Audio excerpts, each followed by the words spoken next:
Hey guys, it's San and welcome back to the BulbaSquad. So today I will be introducing our new little series called Deep Dive. In Deep Dive we are going to be covering various little aspects of the Pokemon card world. Essentially niche markets that many of you may not have heard of at all, or if some of you have heard of them, we will be expanding your knowledge based on some of these. Today we will be covering the Vending Machine series, or better known as the Vending series cards. Now, the Vending series cards came out in 3 series in total, exclusive to Japan, and they are called these because they came out of vending machines. Go figure. So whenever they came out of these vending machines, they came out in sheets. There would be these sheets about yay big, not terribly big, and you would have 3 cards. However, these series came in 3 series. Series 1 and 2 had 3 cards on the sheets. Sheets had overlapping Pokemon. However, once you got to Series 3, then you started getting 4 cards per sheet because the series was simply bigger. Now then, Series 1 released on March 23rd, 1998. All of these series released in 1998. Series 2, June 17th, and Series 3, November 24th. Now, the first 2 series had 36 cards in them, with the last one having 53. This coming to a culminating total of 125 cards in total in the series. Now, honestly, these cards are gorgeous. I'm honestly surprised people don't know these cards exist. I forgot to add on, Series 1 was known as blue, 2 red, and then 3 was green. Going according to the games, of course. Now, back to what I was saying. All of them have unique card styles. Like you guys can clearly see, these things are gorgeous. The one me and Sarah are personally vying for is the Bulbasaur. We're trying to get a PSA 10 of that at the moment.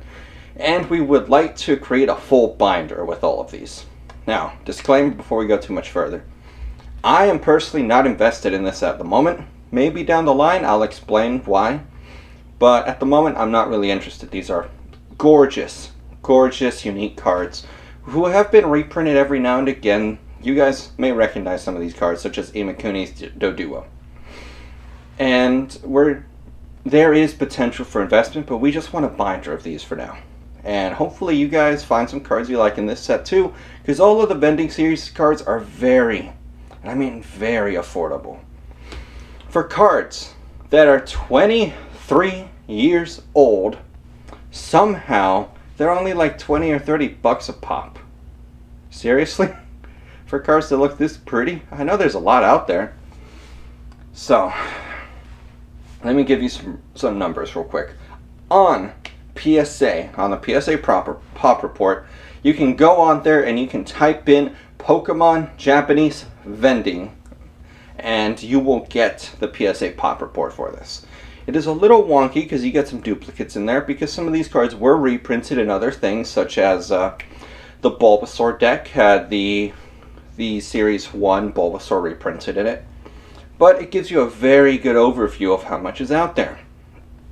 In total, there are 7,957 cards graded under the Japanese Vending tab.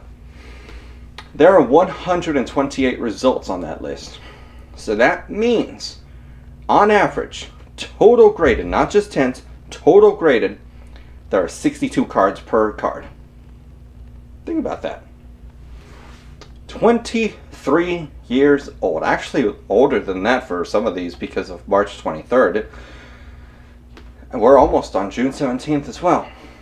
62 cards, give or take. Wow. Some of these cards have rarity in them in the PSA 10 form. 9 maybe. There were a ton of these things made out there. Because again, vending machines, they were supposed to be promotional. But because children actually got them, unlike today, the supply got dwindled. If you guys want to invest, the average number of PSA 10s out there from most of these cards are like 40, 50 or less. Like, there are some that only got like 3 in the Pop Report. I believe Dodrio has 3, but granted, he's not that popular. So, take that as you will. There is some outliers, though, and some that you guys should check out, honestly, such as Uyama's Pikachu. Uyama's Pikachu there's actually 2 versions. there's the regular Pikachu. He's really nice. You get to see him from above. Little adorable thing. And then Uyama's Pikachu, who just looks derpy. And Oyama's Pikachu makes up 555 of that almost 8,000 cards, which means it makes up almost 1/16 of the entire pop report, which is crazy considering all these other cards don't really have that many out there. As for the 10s, 310. All of these cards have relatively high PSA 10 amounts out there.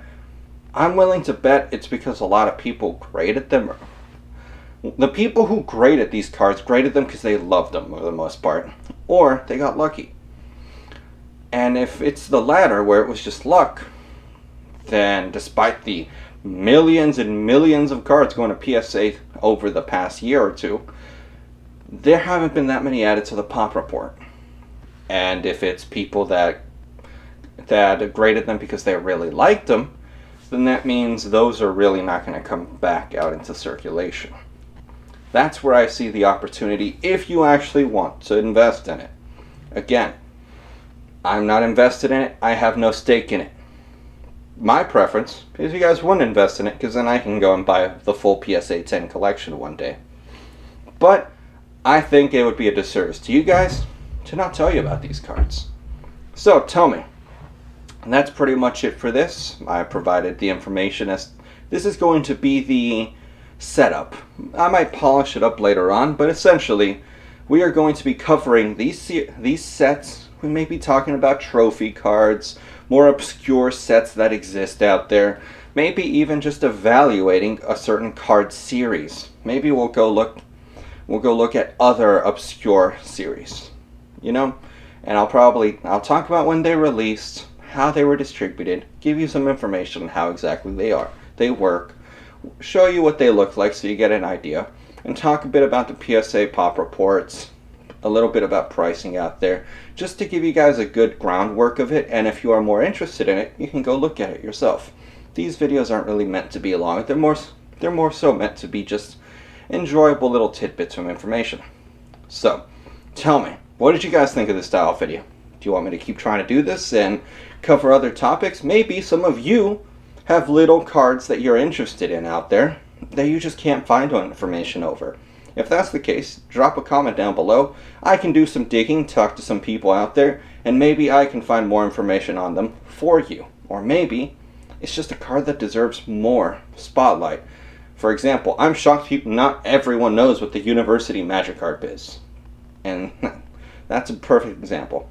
So, again, tell me guys what you think about this video down below in the comments, and I'll see you guys next time. Bye guys.